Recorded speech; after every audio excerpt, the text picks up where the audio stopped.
ശ്രീ രഘുചന്ദ്രൻ നായർ, സാമ്പത്തിക സർവേ പുറത്തു വന്നിരിക്കുന്നു. ഇപ്പോൾ പ്രധാനമായും തൊഴിലവസരങ്ങൾ വർദ്ധിച്ചു എന്ന് പറയുന്നുണ്ട്. സർക്കാരിൻ്റെ ഒരു പ്രധാന അവകാശവാദം നിർമ്മാണ മേഖലയിൽ വലിയ മുന്നേറ്റങ്ങൾ രാജ്യത്ത് നടക്കുന്നു എന്നതാണ്. എങ്ങനെ കാണുന്നു അങ്ങ് ഈ സാമ്പത്തിക സർവേയും തുടർന്ന് വരാനിരിക്കുന്ന ബഡ്ജറ്റിനെയും? ഈ ഏത് ഇതിന്റെ അകത്തും ഡ്രൈവിംഗ് ഫോഴ്സ് എന്ന് പറഞ്ഞാൽ ഇന്ത്യയിൽ ഇപ്പം ലാർജസ്റ്റ് ഇൻഡസ്ട്രി എന്ന് പറഞ്ഞാൽ എപ്പോഴും അഗ്രികൾച്ചറാണ്. അത് കഴിഞ്ഞാൽ വരുന്നത് ഒരു കൺസ്ട്രക്ഷൻ സെക്ടറാണ്. അപ്പൊ നിർമ്മാണ മേഖലയാണ് ഏറ്റവും കൂടുതൽ എംപ്ലോയ്മെന്റ് ജനറേറ്റ് ചെയ്യുന്ന ഒരു മേഖല. അപ്പൊ ആ ഇൻഫ്രാസ്ട്രക്ചർ ഡെവലപ്മെന്റ് നല്ല രീതിയിൽ നടക്കുന്നുണ്ട്. നമ്മൾ പിന്നെ കാണുന്നുണ്ട് നമ്മുടെ നിതിൻ ഗഡ്കരി മിനിസ്റ്ററിന്റെ കീഴിൽ ആ ഇൻഫ്രാസ്ട്രക്ചർ ഡെവലപ്മെന്റ്, റോഡ് ഡെവലപ്മെന്റ് ഒക്കെ നടന്നു വരുന്നു. അപ്പൊ അത് വരുമ്പം നമുക്ക് കാണുന്നത് ഇൻഫ്രാസ്ട്രക്ചർ ഡെവലപ്മെന്റിന്റെ കൂട്ടത്തില് റിയൽ എസ്റ്റേറ്റ് ഡെവലപ്മെന്റ് ഉണ്ടായേ പറ്റുള്ളൂ. അപ്പൊ റിയൽ എസ്റ്റേറ്റ് ഡെവലപ്മെന്റ് എന്ന് പറയുമ്പോൾ കമേഴ്ഷ്യൽ വരാം, IT ബിൽഡിങ്സ് വരാം, ഇതൊക്കെ വരാം. അപ്പം ഇതൊക്കെ ഒരു ഡ്രൈവിംഗ് ഫോഴ്സ് ആണ്. അപ്പൊ നമുക്ക് കാണുന്നത് ഈ കഴിഞ്ഞ ഒരു വർഷത്തിന്റെ അകത്ത് ഞങ്ങൾ കണ്ടത് ഏറ്റവും നല്ല ഒരു ഗ്രോത്ത് ആയിരുന്നു in the real estate sector മൊത്തത്തില്. കാരണം നമ്മൾ ഒരിക്കലും കോവിഡ് കഴിഞ്ഞിട്ട് എനിക്കത് കോവിഡിന് മുമ്പ് കാലം മുന്നേ കാലം ഗ്രോത്ത് വന്നിട്ടുണ്ട് ഇപ്പൊ റിയൽ എസ്റ്റേറ്റ് സെക്ടറിൽ. അത് എനിക്ക് തോന്നുന്നത് രണ്ടാമത്തെ കാര്യം റീസെന്റ് പറഞ്ഞ റെഗുലേറ്റഡ് ആയതുകൊണ്ടാണ്. റിയൽ എസ്റ്റേറ്റ് റെഗുലേറ്ററി അതോറിറ്റി വന്ന ശേഷം ഇൻവെസ്റ്റേഴ്സിന്റെ പുറത്ത് വിശ്വാസം വന്നു. അവർക്ക് വിശ്വാസം വന്നു, ഇൻവെസ്റ്റ്മെന്റ് നടത്തുന്നതിൽ ധൈര്യമായിട്ട് ഇൻവെസ്റ്റ് ചെയ്യാം, പറ്റിക്കപ്പെടത്തില്ല. നോർത്ത് ഇന്ത്യയിലായിരുന്നു ഏറ്റവും കൂടുതൽ പ്രശ്നങ്ങൾ ഉണ്ടായിരുന്നത്, എസ്പെഷ്യലി നോയിഡ ആൻഡ് ഗുർഗോൺ ഒക്കെ. അപ്പൊ ആ ഒരു ഇഷ്യൂസ് മാറിയിട്ട് ഞങ്ങളുടെ സൗത്ത് ഇന്ത്യയിൽ നമ്മൾ നോക്കുമ്പോൾ ഈവൻ കേരളത്തിൽ പോലും ഭയങ്കര ബോയന്റ് ആയിട്ട് നിൽക്കുകയാണ് ഈ real estate sector.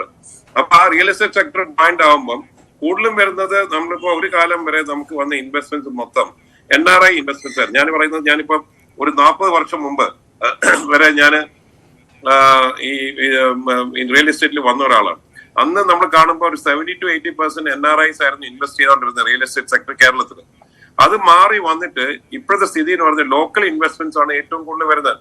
NRI investments ഗണ്യമായിട്ട് കുറഞ്ഞിരിക്കുകയാണ്. കാര്യം ഒന്നാമത്തെ റീസൺ മിഡിൽ ഈസ്റ്റ് മാർക്കറ്റ് ആണ് നമുക്ക് ഏറ്റവും കൂടുതൽ ഇൻവെസ്റ്റ്മെന്റ്സ് റിയൽ എസ്റ്റേറ്റ് കൊണ്ടുവന്നുകൊണ്ടിരുന്നത്. അത് കുറേയുള്ള കാരണം അവിടെ ഇൻവെസ്റ്റ്മെന്റ്സ് പെർമിറ്റ് ചെയ്തു.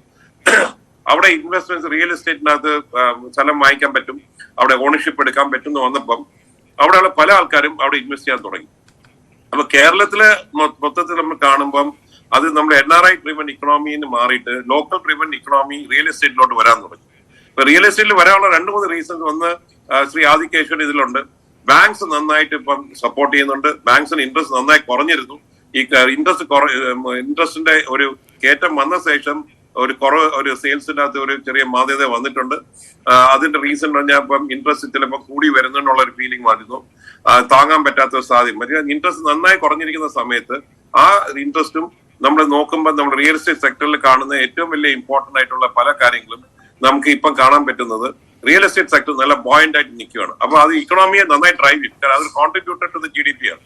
അപ്പം 100% എനിക്ക് തോന്നുന്നത് ഗവൺമെന്റ് ഇപ്പം ഇനി കുറച്ചുകൂടെ കാര്യങ്ങൾ ചെയ്യേണ്ടി വരും. കാരണം ക്യാപിറ്റൽ ഗെയിൻസ് ടാക്സിന്റെ പെർസെന്റേജ് കുറയ്ക്കേണ്ടി വരും, അതിന്റെ പീരിയഡ് കുറയ്ക്കേണ്ടി വരും. കൂടാതെ തന്നെ ഇപ്പൊ അഫോർഡബിൾ ഹൗസിംഗ് എന്ന് പറഞ്ഞിരിക്കുന്ന ചില കാര്യങ്ങൾ അവർ പറയുന്ന ഒട്ടും നടക്കാൻ പറ്റാത്തൊരു കാര്യങ്ങളാണ്. പറയും 45 സ്ക്വയർ മീറ്റേഴ്സും 60 സ്ക്വയർ മീറ്റേഴ്സിനൊക്കെ പറയുന്നത് ഒരു മെട്രോപൊളിറ്റൻ സിറ്റിയിൽ, നോൺ മെട്രോപൊളിറ്റൻ സിറ്റിയിലൊക്കെ പറയുന്ന ഫിഗേഴ്സ് ഒരിക്കലും അച്ചീവ് ചെയ്യാൻ പറ്റൂല.